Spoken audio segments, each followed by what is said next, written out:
Hello and welcome to our Genesis Client Services webinar. My name's Amber Neely. I'm the Assistant Clinical Director here, and I'm also one of the Women's and Children's Therapists here at Genesis. I'm joined with Charlotte Weatherford, one of our Women and Children's Therapists. Good morning, everyone. And also Jordan Gates, our lead residential counselor, is joining us as well. Hi, everybody. Thanks for being here. So before we get started, I just want to go through these slides, a few housekeeping items. So remember, this presentation is for educational purposes only. So please consider your own situation and safety concerns before putting into practice any of the ideas that we're talking about today. Regarding safety, please make sure you guys are watching this webinar in a safe place where only safe people can hear it. So that might mean that you're using headphones while watching this to make sure that nobody can hear what you're watching. After you have finished watching this webinar, if you suspect that somebody's monitoring your phone or computer, go ahead and clear your browser history. And then also, if you need to leave, if you're watching with us live on Zoom and you need to leave quickly, just know with Zoom, there's like two times that you have to end that. So you'll have to click end meeting and then you'll have to exit out of the Zoom page. Regarding confidentiality, we do ask that you're not using the chat feature on Zoom. And then also, this is going to be on our YouTube channel. So you shouldn't be able to use any of the commenting on YouTube, but if for some reason that's active, we ask that you don't leave any comments on the YouTube recording. If you leave a comment on Zoom or on YouTube, that comment is going to be seen by anybody who watches, and so your information will not be confidential. If you're in crisis or need help with emergency safety planning or you're looking for shelter, you can call our 24-hour hotline at 214-946-4357. And if you're not a current client of ours and you're interested in counseling at our outreach center, you can call us at 214-389-7700. If you have any questions about this webinar, we're going to be covering a lot of information, and this topic can be kind of hard. So if you have any questions pertaining to your specific situation, please contact me or Charlotte or Jordan, and we'll get back to you as soon as we can to help answer any questions you might have. We, again, don't monitor any comments or questions that are left on our YouTube channel, so please make sure you reach out to us directly if you need any help. Again, these are our hotlines.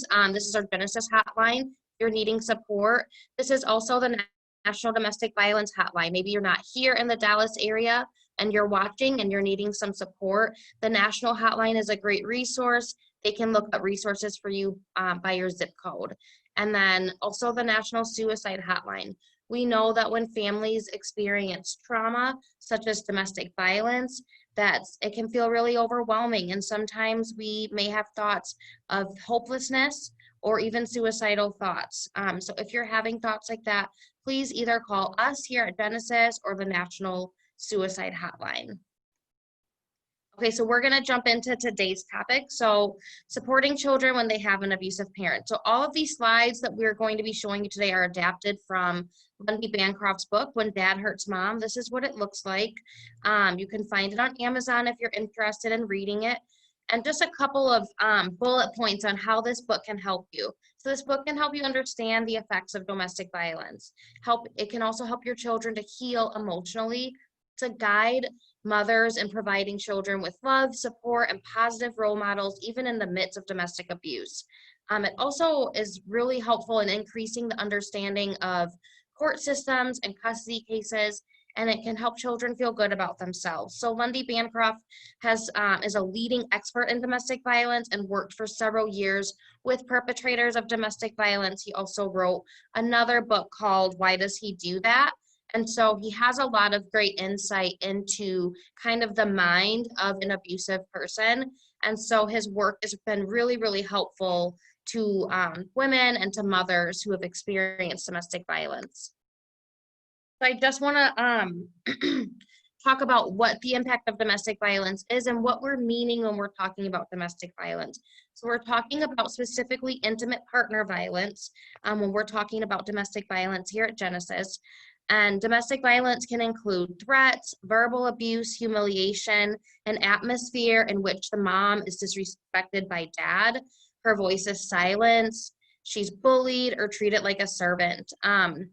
This brings distress to the children, and it creates a tense relationship between the mother and child. It also can create division amongst siblings.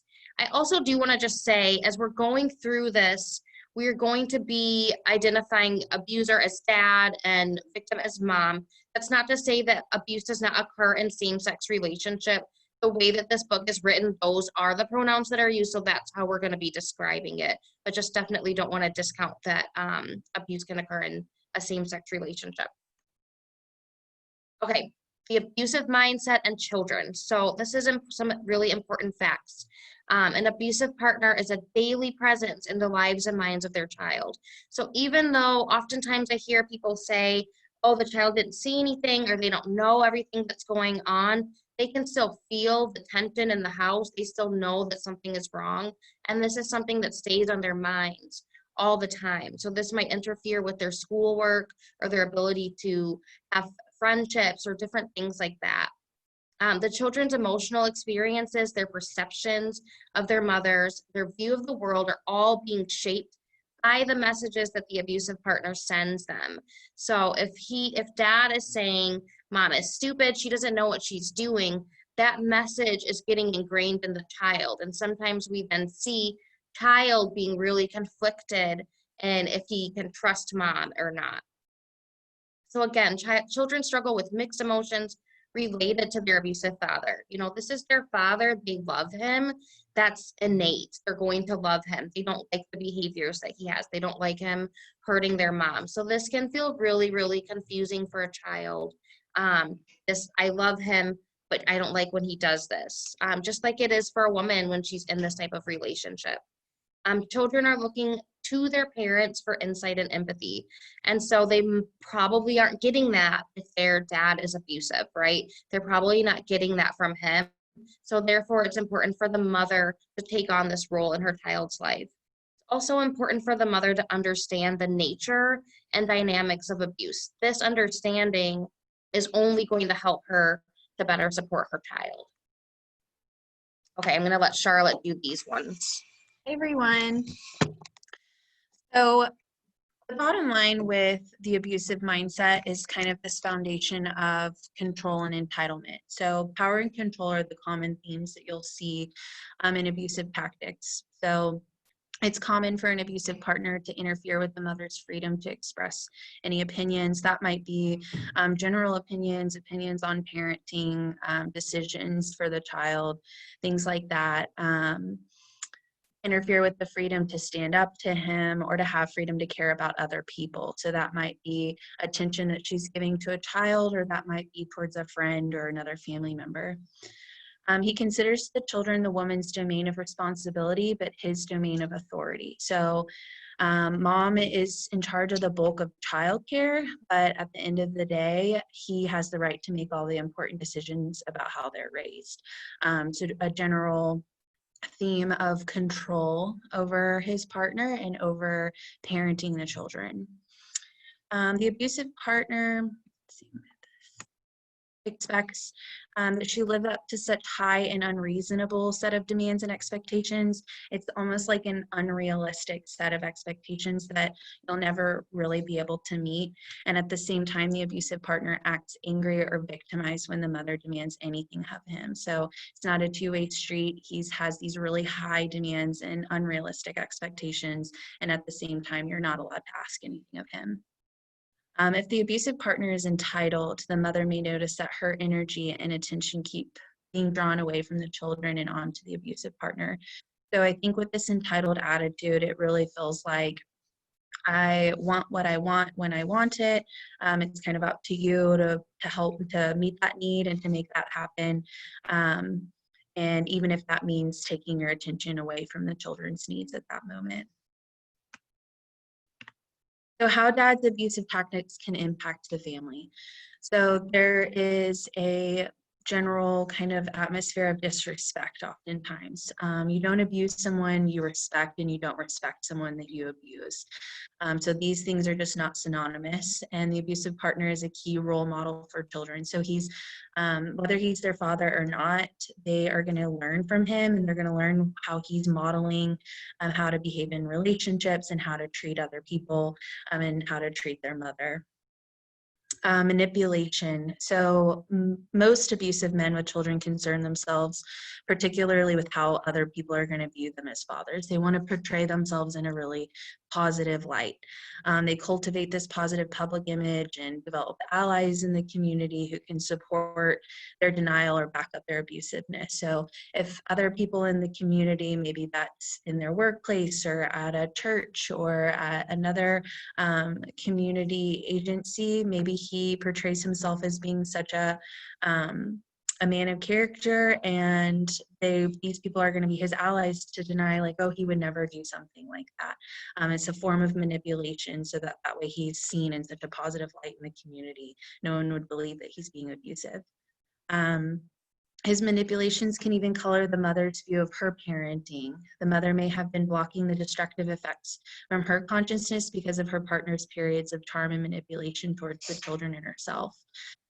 This can be really confusing for the mother. And so when she's kind of dealing with this confusion herself and being manipulated, it often can get in the way of parenting as well. Intimidation. So most abusive men become physically intimidating at some point. It will escalate to that. Children pick up on threats, whether they're implied or openly stated.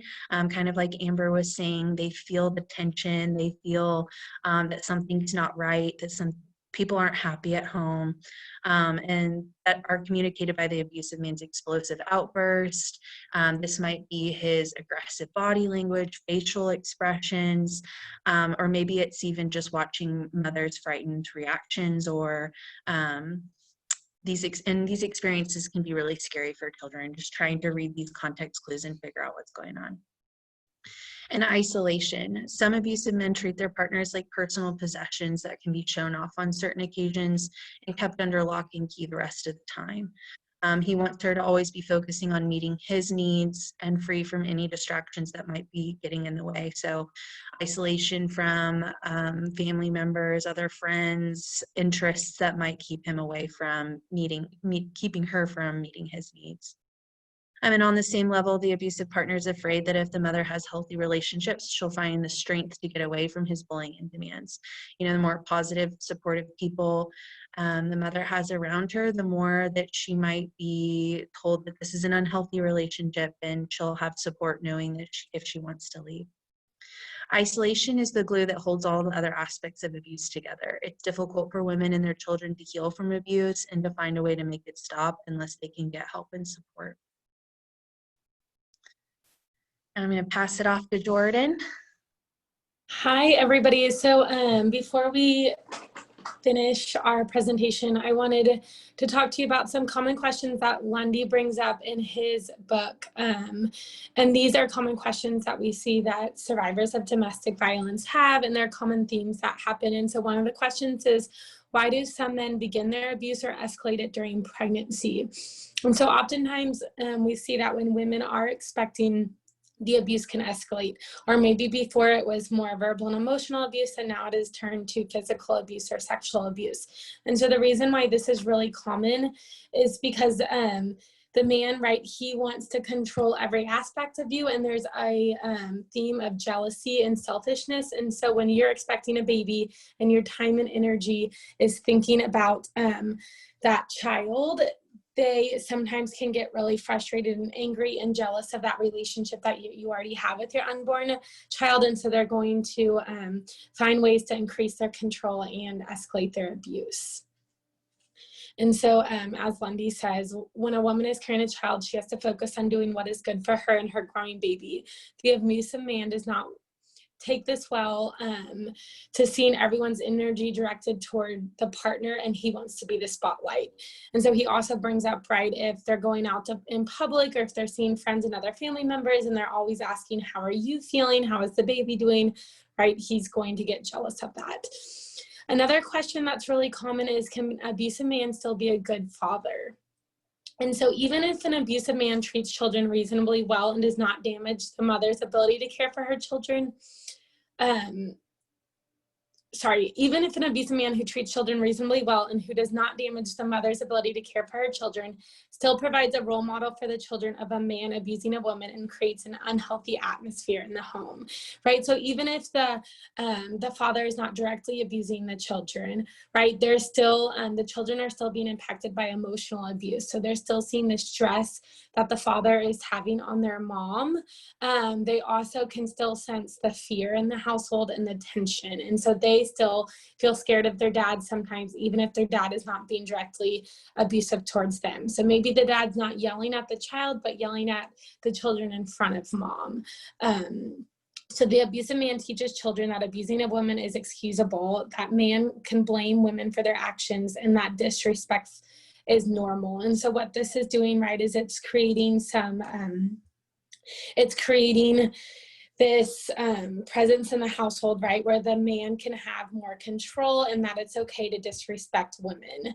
And so maybe the kids are mimicking that behavior, right, and making fun of mom, or thinking bad about mom because dad's always doing that, or joking or saying jokes about mom in front of the children. And so it's making that normal. And so kids start to believe that that's okay. And we'll move on now, lastly. Thank you, Charlotte. So just to close out, we want you to know that you are your child's guide toward their healing process. Your relationship with your children are the most important thing when a child is living in a household with domestic violence, and that absolutely healing is possible for both you and your children.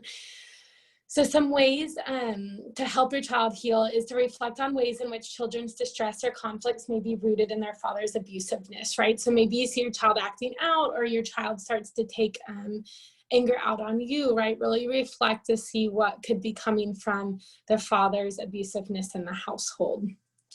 And the mother is the best position to help her child choose the road towards love, kindness, nonviolence, and respect for all people, including the mother. So even if the father is still in the household, or the father still has access to children, your role in your child's life is so important, and you get to treat them what love looks like and what kindness looks like, and find safe ways to be able to teach your children those things. And so they still know what that is, even if they still are experiencing abuse from dad, or if you're experiencing domestic violence.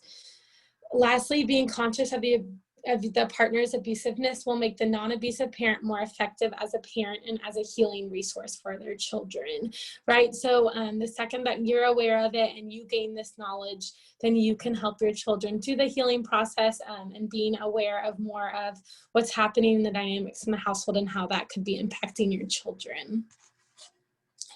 Lastly, we just want to thank you for watching.